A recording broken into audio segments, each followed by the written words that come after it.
Hi. Did you notice something is different about the studio? And there's no leather jacket.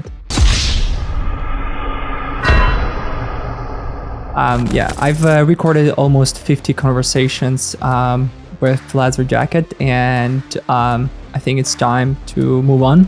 This is a updated studio for the Belkins Podcast, and me, your host, will be here in the studio filming for you and releasing new conversations with thought leaders every few weeks. Hope you enjoy this new view, and see you in the next interviews. Stop writing emails like you are in the 18th century. Don't start me there. We cannot keep holding on to the stuff that worked in 2010. Like, nobody wants to read a 50-page white paper. I'm sorry.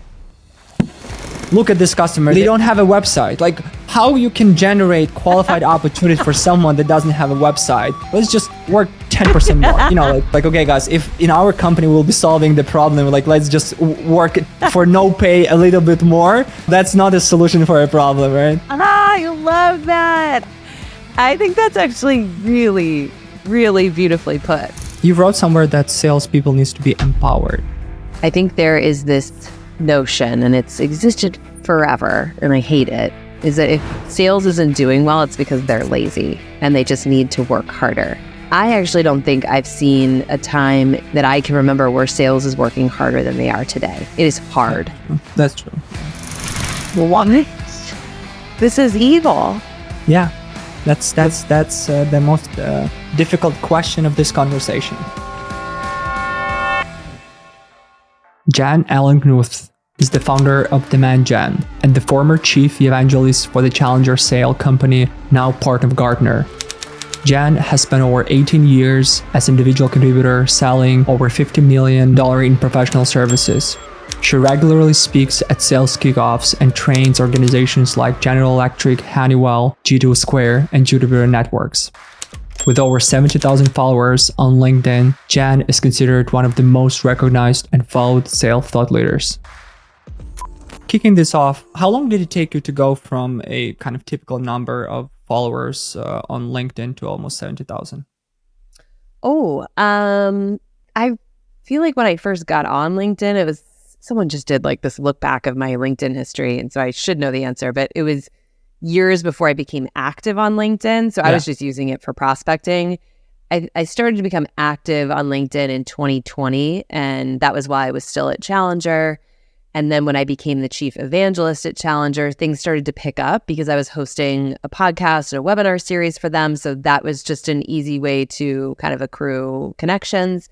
Mm-hmm. And then when I joined Lavender in 2023, that opened up just a totally different audience. I had never been in tech before. And so I grew pretty quickly that year. And I don't know what you think, but like as I've grown, I've found that the bigger you are, the easier it is to grow faster, because a 1% growth on 60,000 followers makes you grow a lot faster than a 1% growth on 5. So I think there is a benefit of just like, as you get bigger, it does get easier to grow. But I mean, all in, I don't know, 10 years probably, maybe more. Yeah, but then, so the biggest growth for you was last 2 years after you joined Lavender and started creating by far, content. Yeah.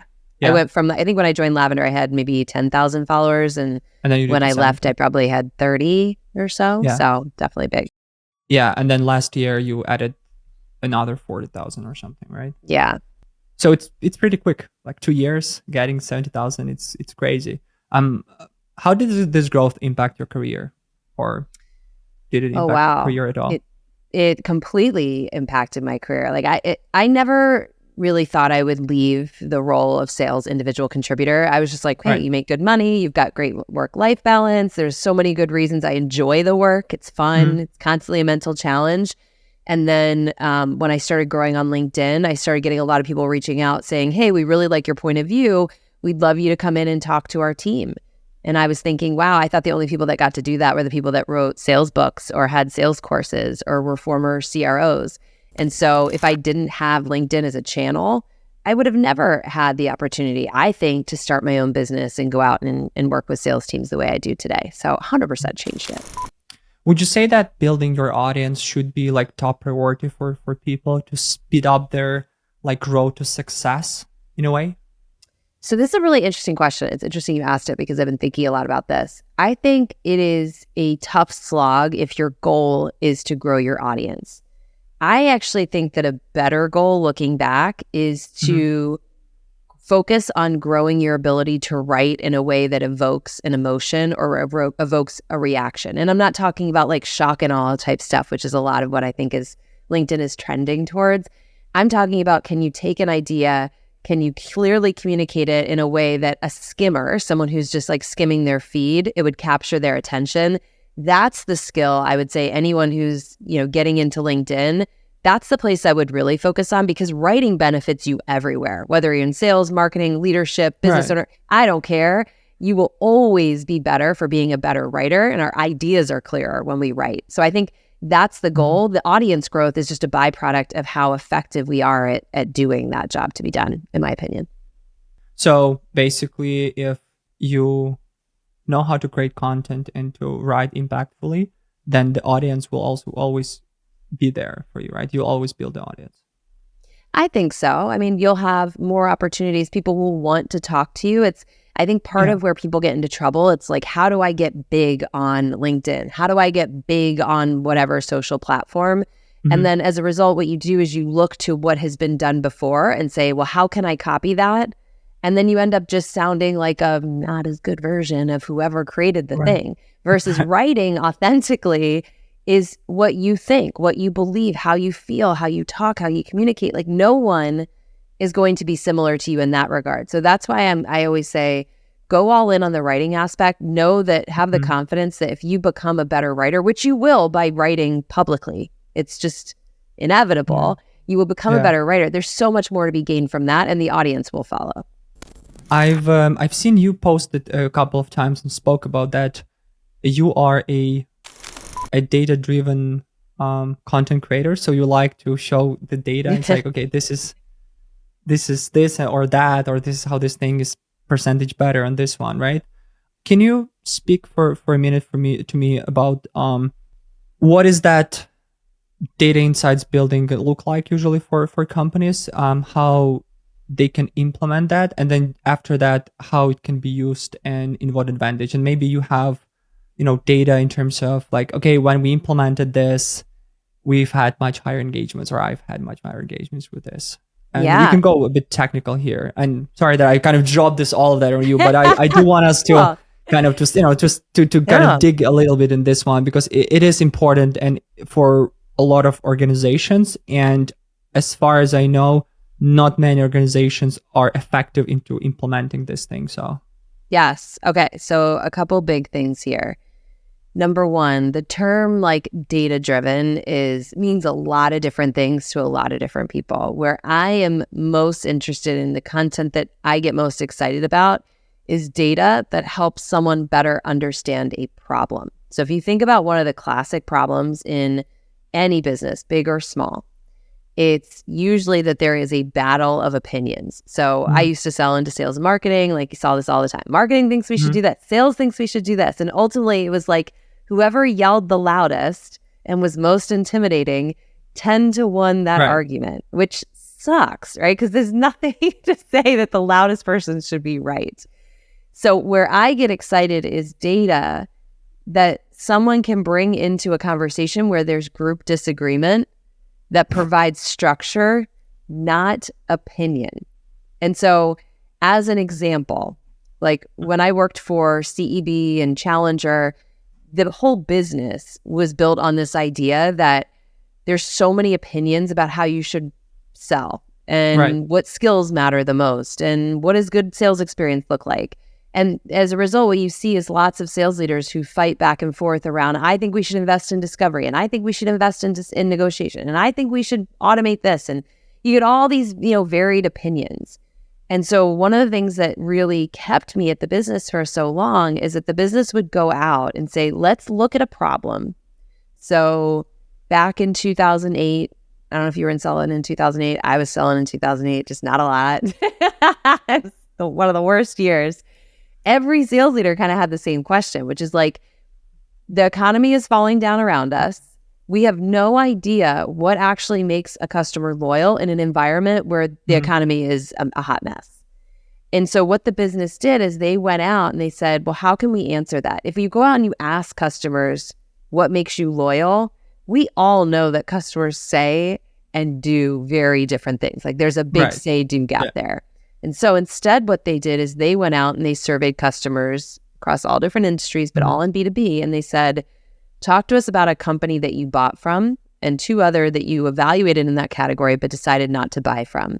And then we're just going to ask you these 112 questions, like on a scale of 1 to 7, how good was that company's brand in your mind? Like how effective was the salesperson at teaching you new ideas? Like just, 100 or so different ideas around things that might impact their outcome.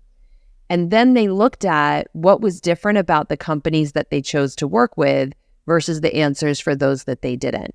And inside of that told a really, really killer story that was counter to what most people believed, which was even though the economy was what it was, price, brand, and product were not actually the biggest drivers of why someone chose to work with you, buy more from you, and advocate for you. Instead, it was actually whether or not you delivered a sales experience that taught them about new ways of thinking about their own business.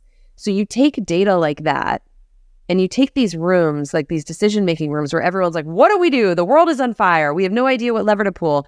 And then you put that down on the desk and you say, in sales, you have no ability to influence the product, the brand, or the price, at least not meaningfully. What you do have an opportunity to influence is the sales experience. And this is the type of sales experience your buyers are looking for. So now the question is, are we gonna meet that need or not?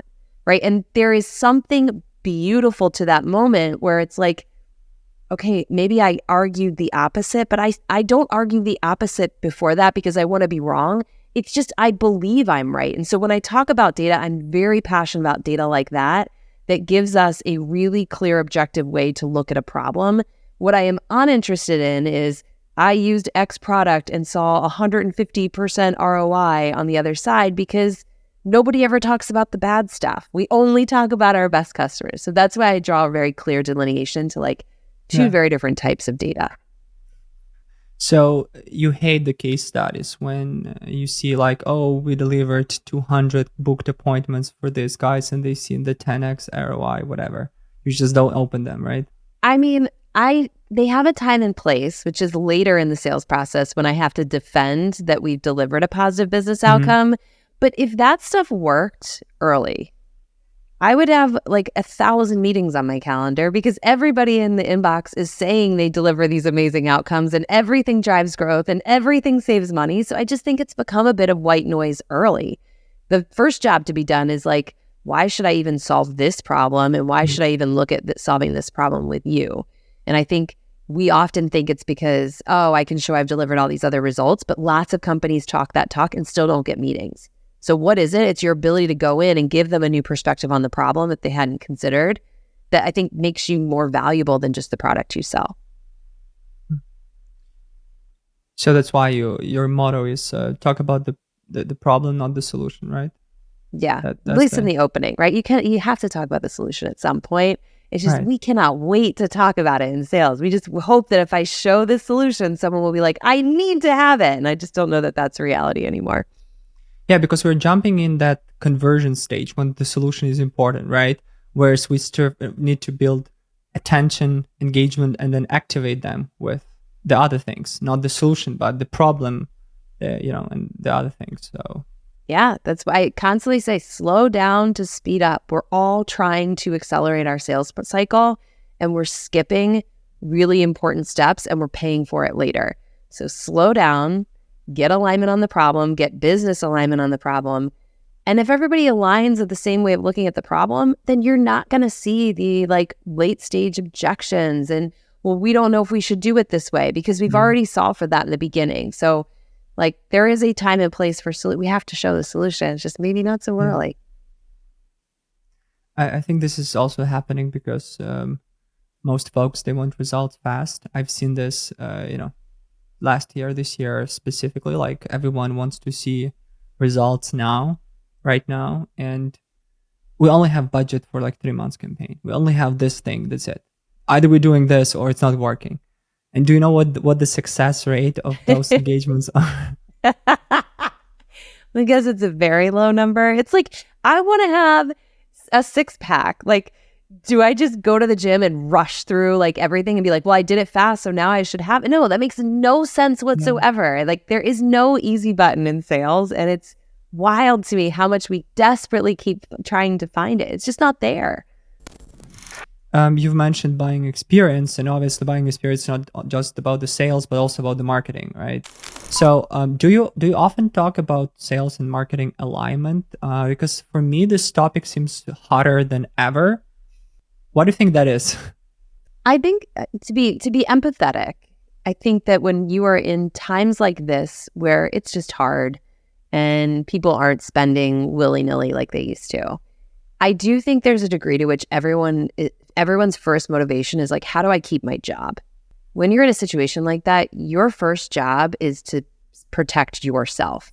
So if I'm in marketing and I am looking at MQLs and I'm like, yo, my dashboard's green. I gave you 200 MQLs this quarter. And the sales team is like, right, and 199 of them have an @AOL.com email address or a Yahoo address. Like, it ain't it. That marketing person knows that they are now under the gun if they don't defend why they are right and sales is wrong. And in my opinion, that's where a lot of this comes from, is nobody wants the target on their back. And so like the first mode is, I've got to protect my job, which again, I empathize with. It sucks to lose your job. It is shocking to me that the number of companies, how few companies I saw willing to have that conversation where the entire, both sides of the coin felt comfortable saying like, we got this wrong. More often than not, it's like, how do I find a way to make it their problem? And so I think to some extent that is a CEO issue, right? You've got to make it safe to say, what are experimental bets we placed this quarter that we didn't win on, but we learned something from, and now what are we doing instead? Instead of making it feel like you're on the chopping block if you didn't get this right. And I'm not going to say there's an easy answer to it. It takes a strong leader to do it. But I mean, I think we've seen what happens if you don't have it, is you bicker with each other, you don't see the results that you want, and you end up like your customers end up paying for it because they see this disconnected nonsense on the other side. Yeah. I was one of those CEOs that made a mistake, and we've had the conversation like 6 months ago, actually. So what happened was we said like, okay, we need to add $200,000 in new revenue every month to hit our growth targets for this year, to get the retention, the customers, all of those things, right? And we were only like hitting, let's say 100, 150. So we were at 70% of our quota, right?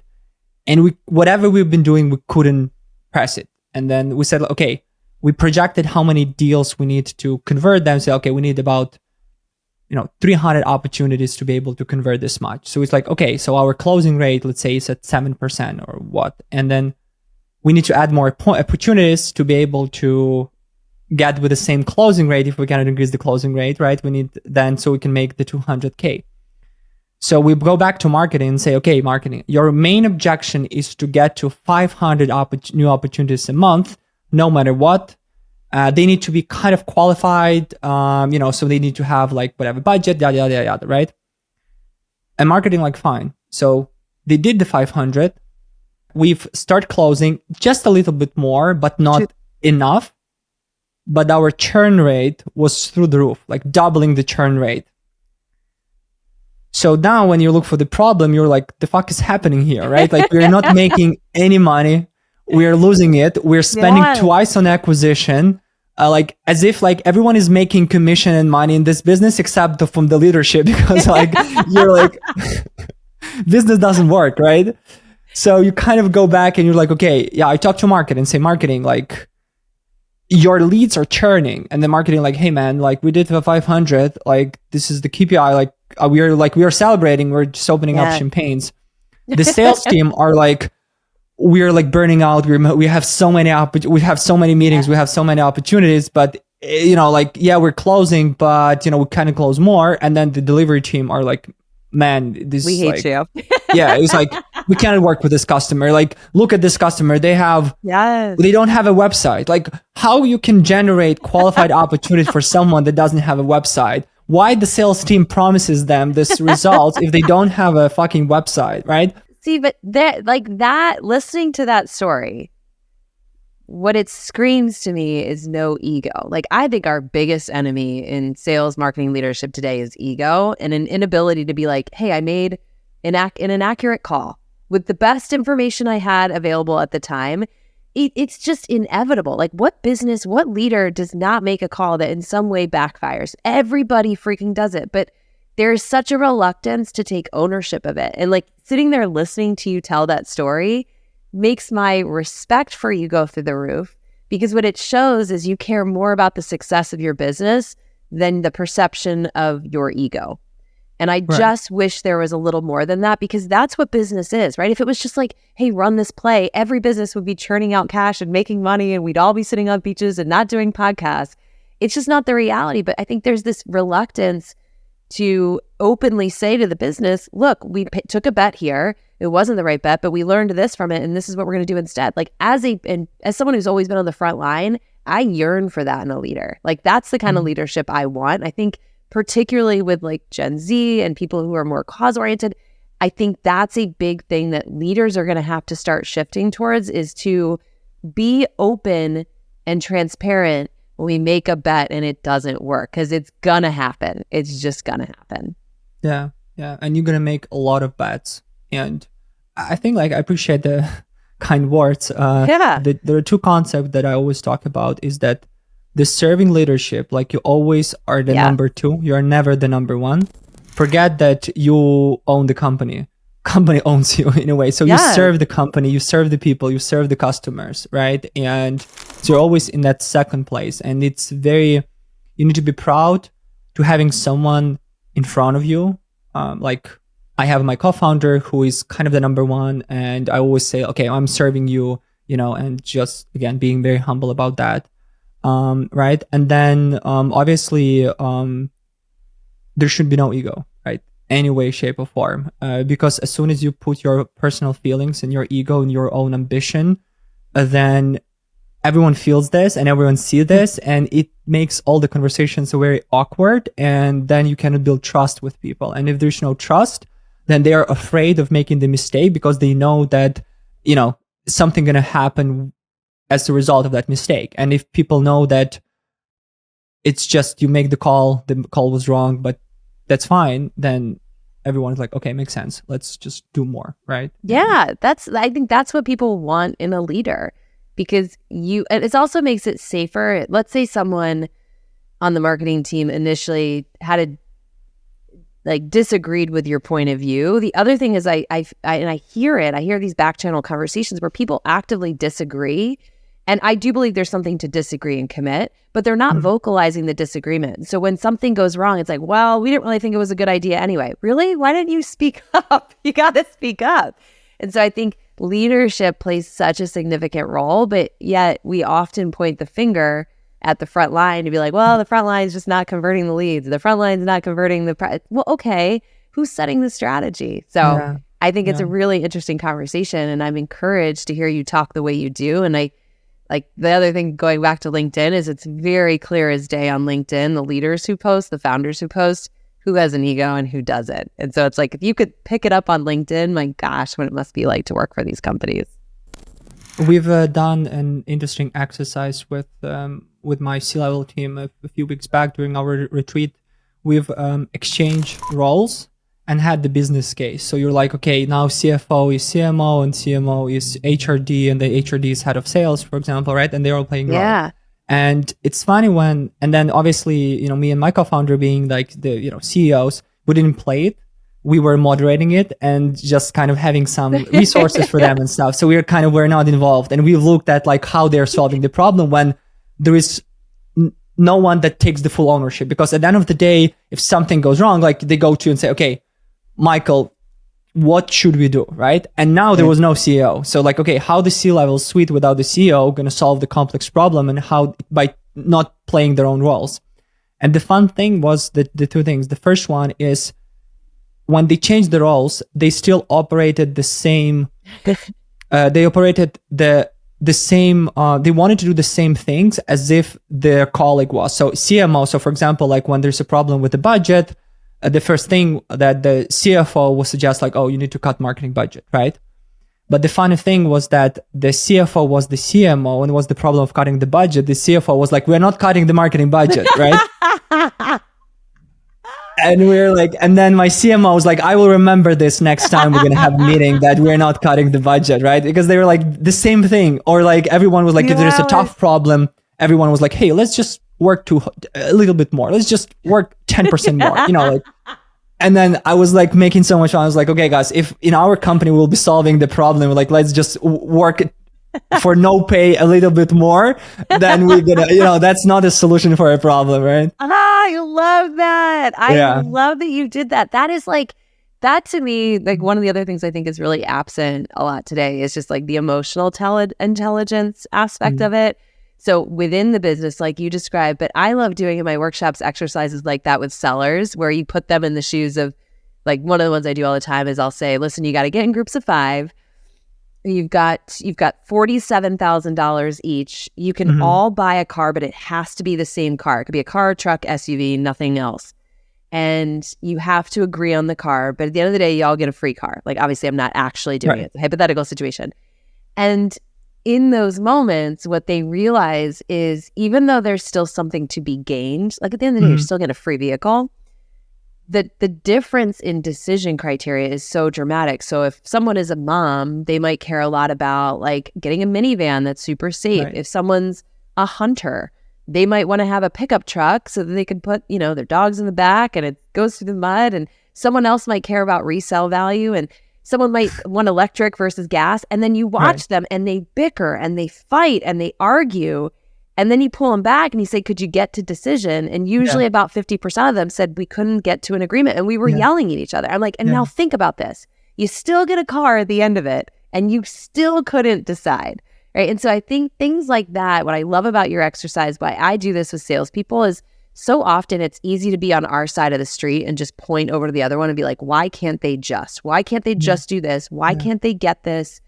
And then when you put yourself on the other side of the street, you're like, okay. Yeah. It is actually a lot harder than the only logical solution to this problem. Yeah. Within their scope of work, within their role, like they cannot do it. Right. Yeah.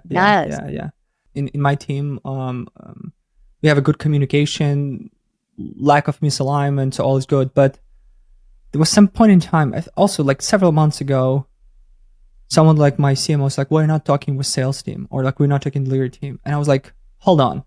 All these years, I thought that you guys are just working together, talking, you know, like just debugging the problem. And now you said like, oh no, we have like a meeting once every 3 months and everyone's working on our thing. It's like, hold on. And then it's like, oh, now we start working on this. So I think like my message to the people listening to this is, are you sure that your sales and marketing team actually talk every week and then they both solve the problem? They both focusing on the problem, they both work on projects, or they just totally work on their own KPIs? And maybe bringing everyone on the table and just kind of have them even work on deck. Like, hey, here's the deck. We work in both of the deck, not just the marketing or the sales team, right? Because that's not going to work. So just having both those teams working together.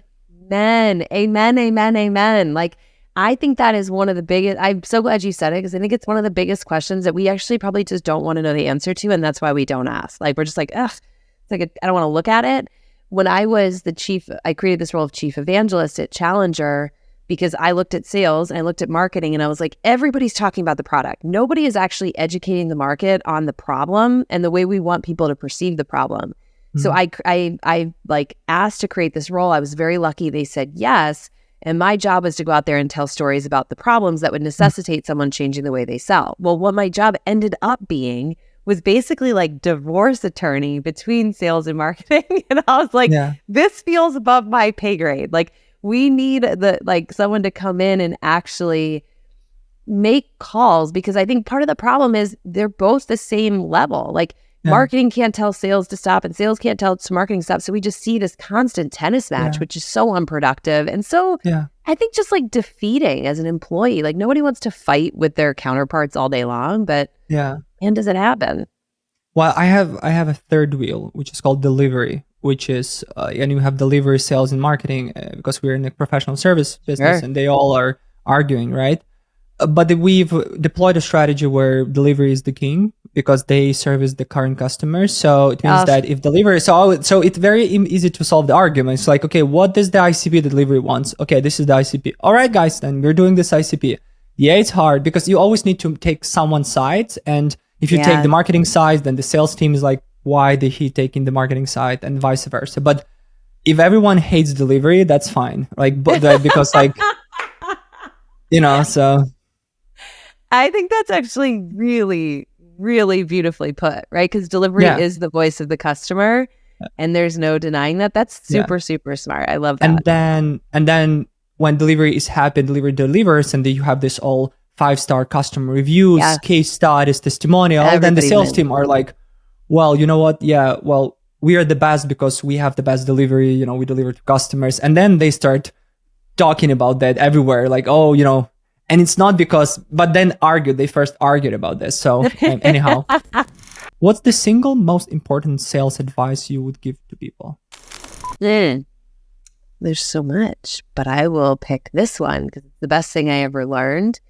For someone to buy a solution, they have to believe they have a problem worth solving. Now, that is the most obvious statement ever.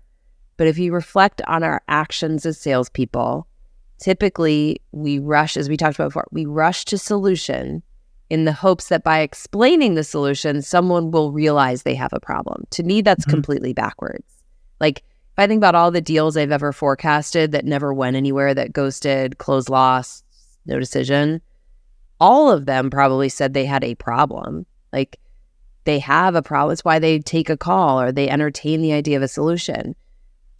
But I think we put way too much weight in hoping that if we show someone a better way of solving the problem, they'll pick better. What I saw frequently is people would look me in the face sometimes and be like, you're right, you do have a better solution. Like, I was selling the Challenger sales methodology, and they would say, we got Bob back here who's been doing the same training program for the last 20 years. Challenger is better. But changing to Challenger means now we got to do something with Bob. We're worried about all these old dogs over here who aren't going to want to learn to sell a new way. We're worried about pulling people off the line. And so even though you're better, we're going to stay with good enough because Bob's good enough. And like, that was probably the best lesson I could have learned as a salesperson, because I lost winnable deals. If I had gone in instead and said, let's look at where you're losing deals and let's really evaluate whether good enough is good enough. And if I could have brought an insight that got them thinking differently about how they were losing and how preventable that was, I could have won those deals. But because I couldn't wait to show my solution, I lost them. So I think now more than ever, where prospects just have the easiest time learning about the problems. Like, they're often not going to learn about the problems the way we want them to. We've got to shape that conversation. So I really am in favor of sellers becoming just as good at their problem acumen as they are at their solution acumen. What about the advice for marketers who collaborate with salespeople? Stop. Don't start me there. Stop writing emails like you are in the 18th century. Like, if I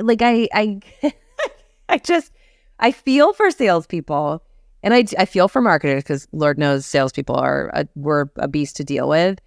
But when I start working with a customer, one of the things I do is I sign up for all of their like newsletters. I sign up for webinars. I sign up for everything just to see what's coming at me.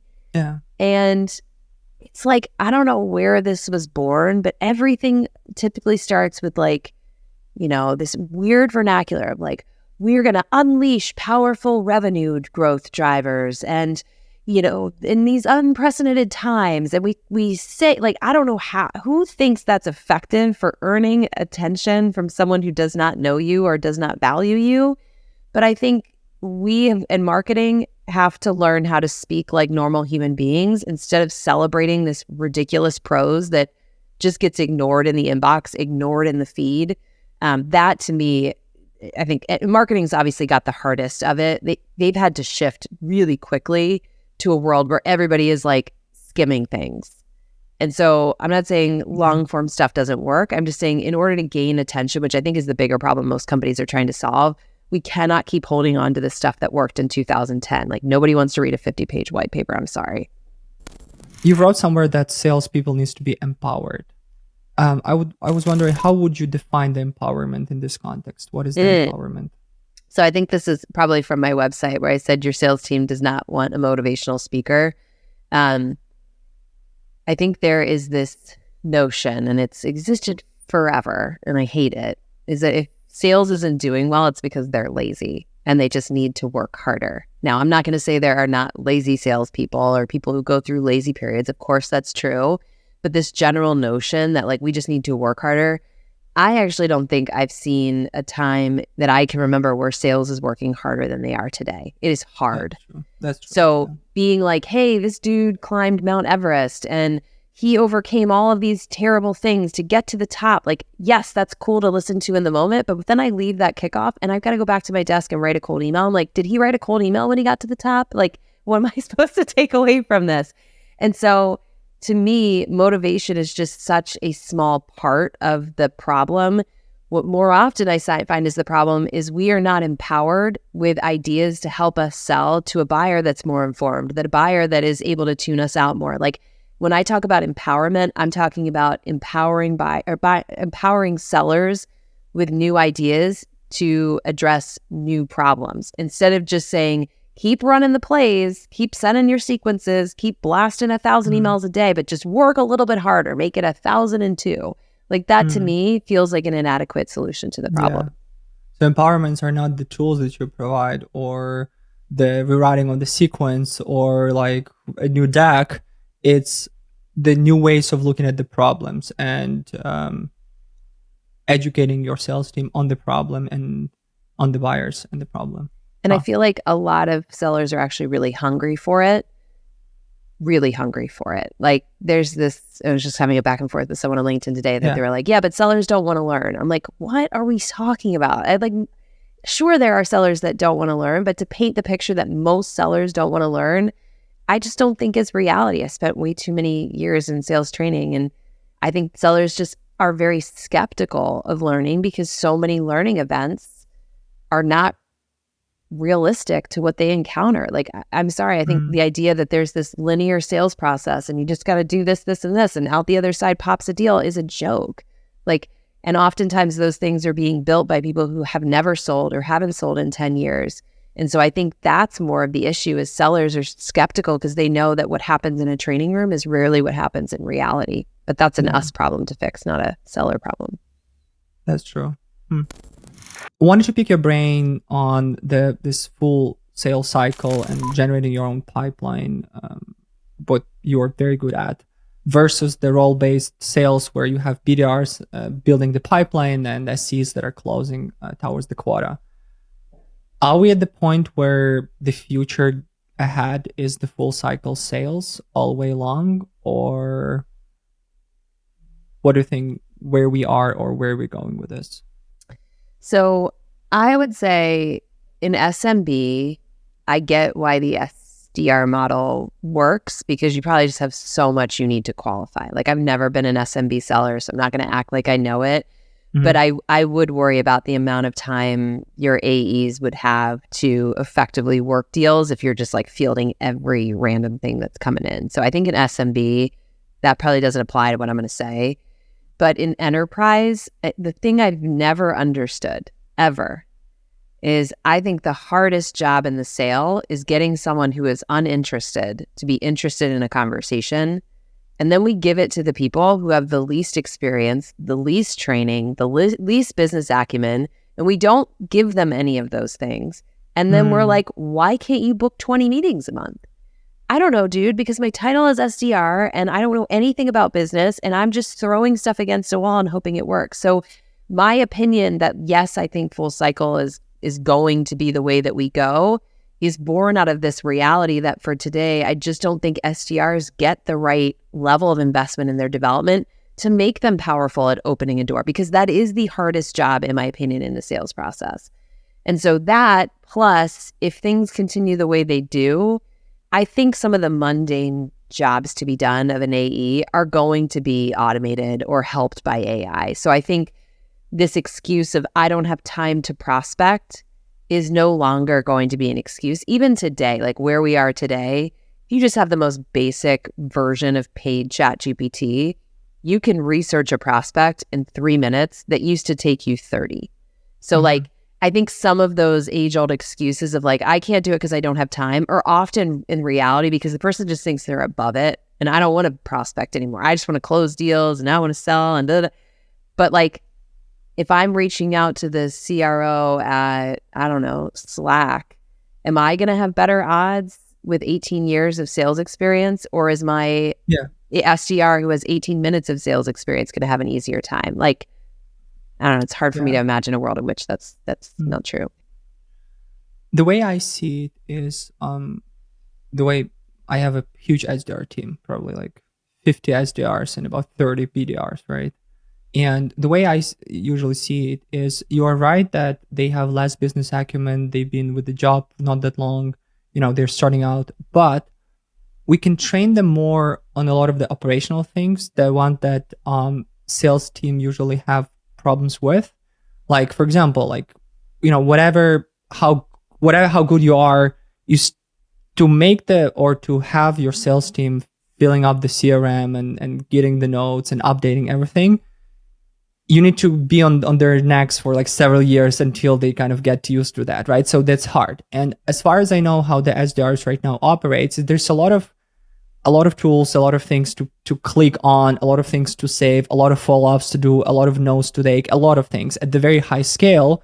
And what I've seen is that usually salespeople that are trained into the problem, the solution, more engaging with the customer, more longer presentation format, they lack that quick, nimble kind of operational, and then so it starts taking them too much time. So then when you talk to them, it's like, okay, why the pipeline is not built? Well, it takes me too much time on this. So, and I was talking to customer preparing their proposal for several months, right? Or hours or something.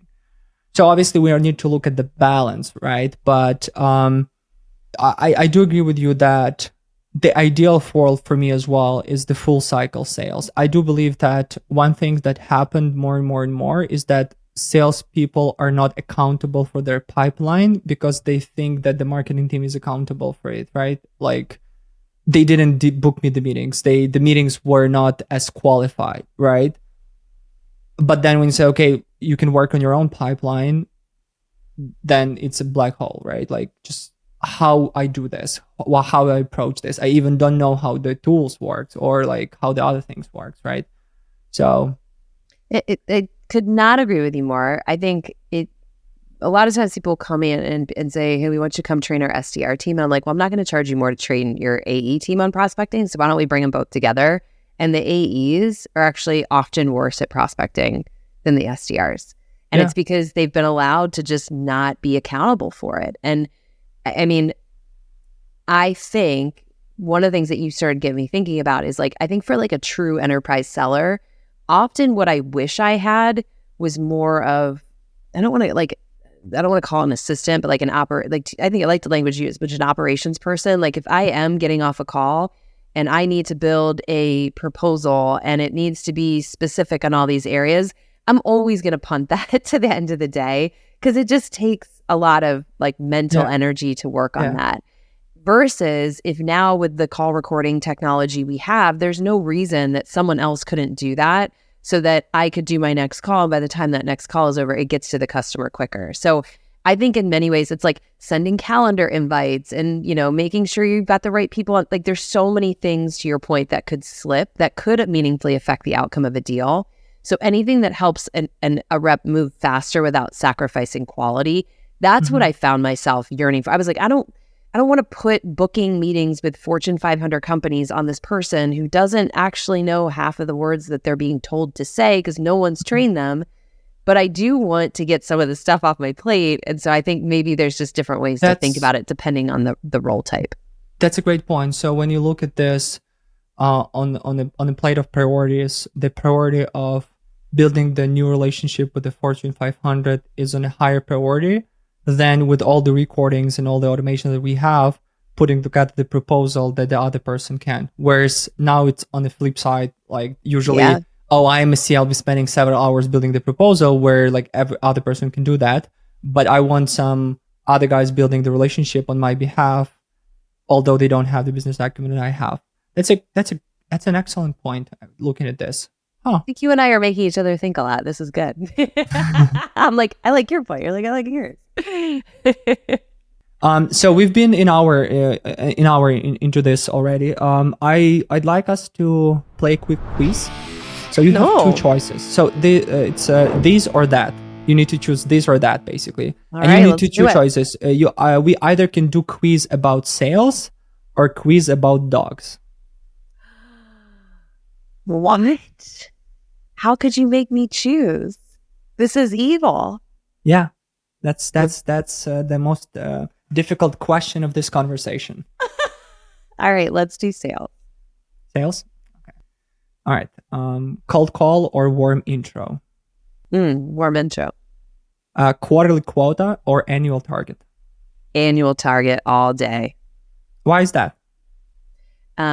Probably because I'm coming at it from the perspective of an enterprise seller, but I think quarterly targets engender bad behavior to try to get to a goal that we care about versus a goal that our customers care about. Email follow-up or LinkedIn message? I know people will disagree, but I'm going email follow-up. All right, I'm going to just throw in one here. Morning walks or evening walks with the dogs? Oh, good question. I'm going morning walks. All right.